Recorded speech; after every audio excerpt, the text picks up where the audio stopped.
Megacorporations merging and gobbling one another up is nothing new, and the most recent on the cards is Warner acquiring Paramount.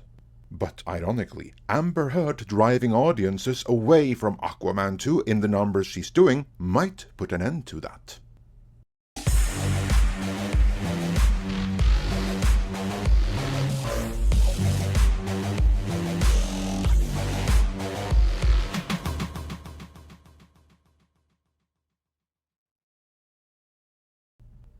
Variety recently published the article "The Burning Questions Swirling Around the Early Warner Bros. Discovery Paramount Global Merger Talks." So, to illuminate what's going on, let's look at that article while I add some extra info along the way. The article reads, here we go again. Warner Bros. Discovery is flirting with the idea of acquiring Paramount Global.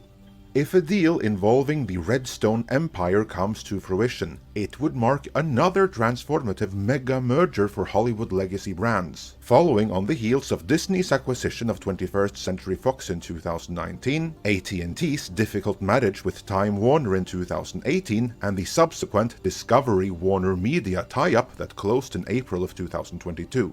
Sources caution that conversations are in the earliest of early stages, following a lunch meeting this week between WB Discovery CEO David Zaslav and Paramount Global's Bob Bakish.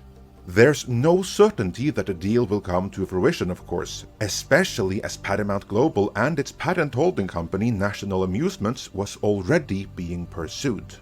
So, the key takeaway so far is that this is no mere rumor. There are genuine talks between David Zaslav, the head of Discovery, now Warner Bros. Discovery, and Bob Bakish, the head of Paramount. And the purpose of these talks is to add Paramount under Discovery ownership.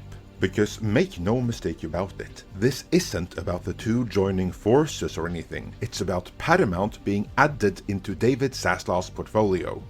If this were to happen, then for practical purposes, this would be making a Paramount Warner Bros. Discovery, headed by Discovery's David Zaslav.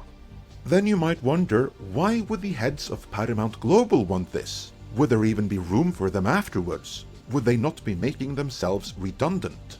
Well, here's the thing. Paramount Global was a smoking ruin already when Bob Bakish took it over, and rather than dousing the smoldering flames, he crashed it into every iceberg he could find. Put in simple terms, Paramount Global has been ran into the ground, so much so that rather than continuing trying to fix her family's legacy, Shari Redstone has decided to hell with it, and sell it off to someone who might succeed in saving it, something she tried but ultimately failed to do. The buyer will of course get Paramount Global's massive debt in the process, but if the buyer does a better job at monetizing Paramount Global's catalog and assets, while firing loads and loads of Paramount Global staff, the endeavor might just be worthwhile for the right buyer, and David Zaslav fancies himself the right buyer. And as for Bob Bakish and everyone else required to sign off on this happening in the Paramount end, well, their choice boils down to going down with the Paramount Global ship, or negotiating a deal which makes it worth their while to sign off on it, so you can see why they would want this deal to happen.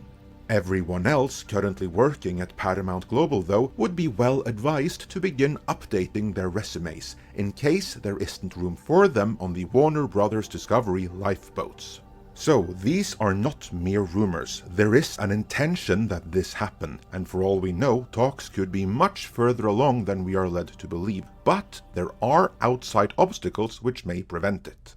First, there is regulation and the regulatory bodies, which is a major hurdle and one it's going to take a long time to bypass. And the other, and this is one I see many keep forgetting, is the fact that Skydance wants to acquire Paramount Global as well, and that is a major part of this. After this initial setup, Variety does a quick Q&A of their own writing to get their readership up to speed, so let's do that too.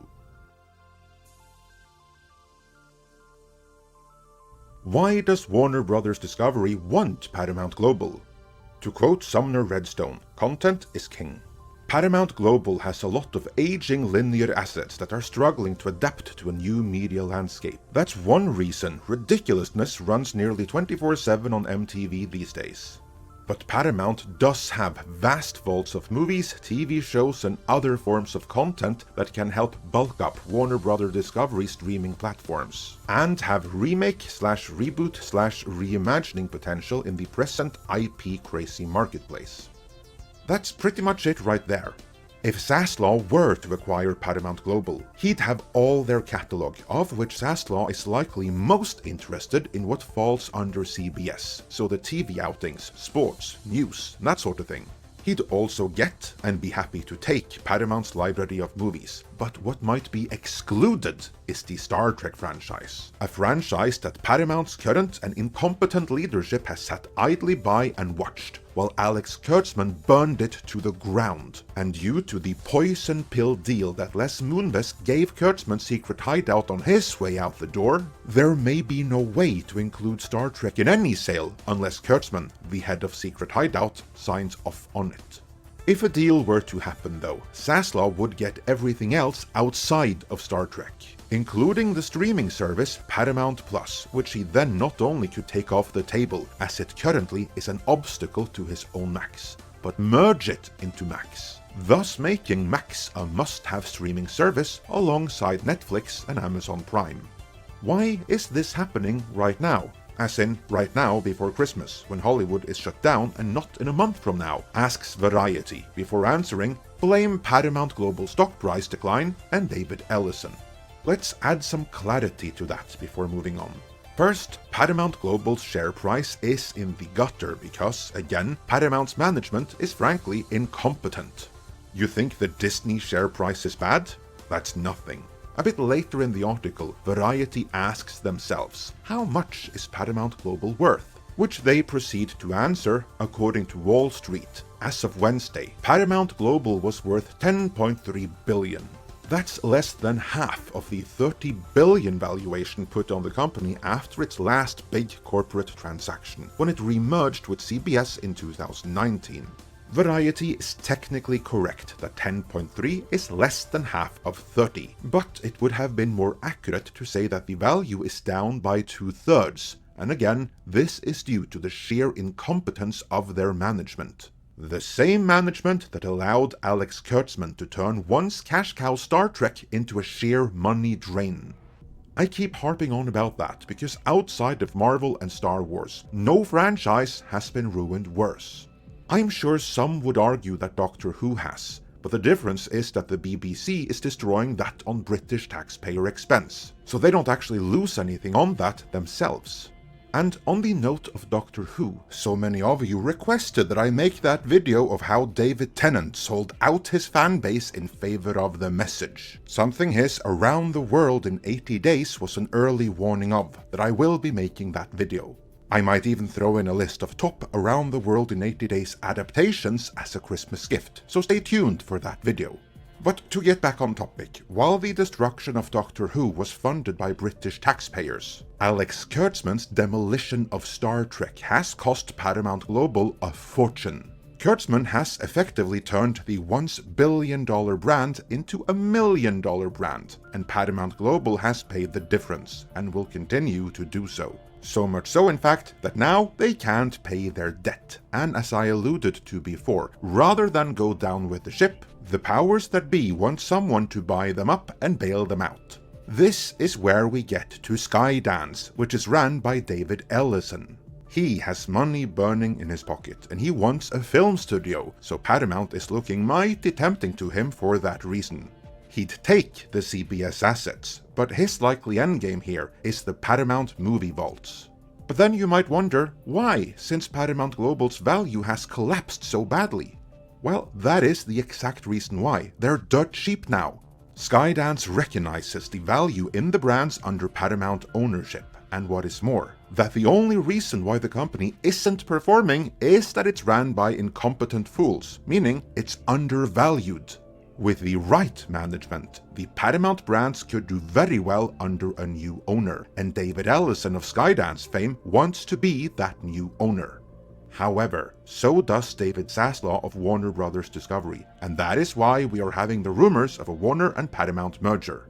Zaslav sees the same thing that Ellison sees, namely that under new management, his management, the value of the Paramount library and IPs could skyrocket. The only reason there are talks between Warner and Paramount right now is because if there wasn't, a sale of Paramount to Skydance could be announced as early as in the next couple of weeks, and by that time, it would be too late for Zaslav and Warner Brothers Discovery. Under Skydance, Paramount Plus could even become a more potent threat to Max, which is the last thing that Zaslav would want. Zaslav has a problem though, and that problem is DC.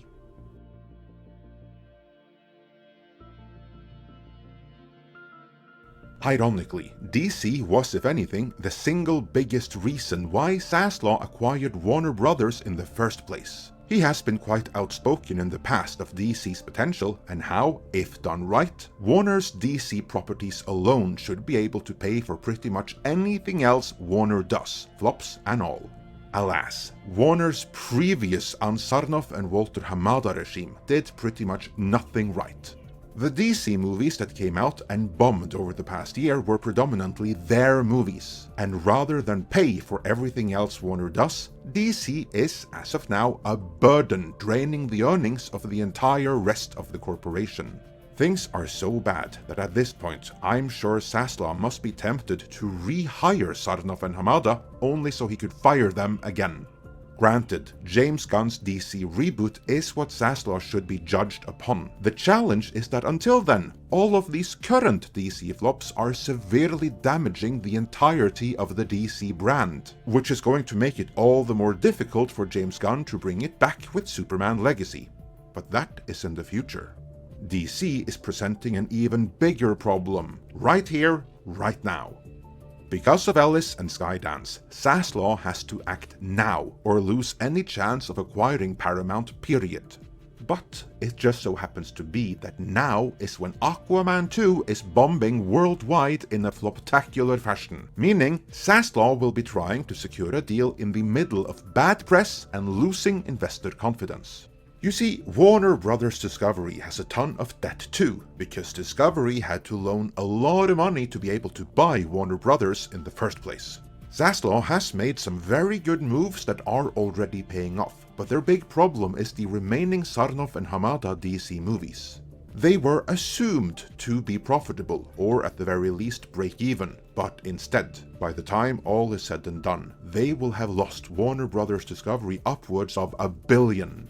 That's $1 billion that now has to be covered from elsewhere in the corporation, which makes it more challenging to be able to pay back the debt they took on when they acquired Warner Brothers in the first place, ironically for DC. And against this backdrop, with Aquaman flopping right now as we speak, and much of that floppage is due to Amber Heard, let's not deny it. Against this backdrop, Zaslav wants to acquire another corporation that comes with a ton of debt of its own that Zaslav also would have to take on. Zaslav might believe in it, but to his investors, that's a hard sell. Case in point, the market reaction to the merger talks between Warner and Paramount was a decline in the share price of both companies. Normally, acquisition and merger talks should increase the share price. That it didn't happen now, I think, is predominantly due to the losses from DC, made all the more current by Aquaman 2 flopping right now, and that actually might tip the scales in Skydance's favor. Note that I'm not saying conclusively that the merger between Paramount Global and Warner Brothers Discovery won't happen, but I am saying that as a direct result of the DC flops, most currently Aquaman, Zaslav will have a much harder time to convince his investors to sign off on proceeding, especially in light of the recent dip in share price. Ellison and Skydance, meanwhile, has no such problem. As I said before though, Ellison is by all outwardly accounts primarily interested in Paramount's movie catalog, while seemingly Zaslav and Discovery primarily wants the CBS side with everything that comes with it. So there is a scenario here where Zaslav and Skydance reach an agreement between themselves and strip mine Paramount for what each of them want of it. That's one possible scenario. As of now, there are many different outcomes yet on the table. We'll keep you up to date with what happens, but as for me, In being such an institution, I would prefer if Paramount remained its own independent studio. But when ran by incompetents who should have been replaced long time ago, something Hollywood sadly has a much higher concentration of than just about any other industry, these things can happen. Let me know your thoughts on this in the comments.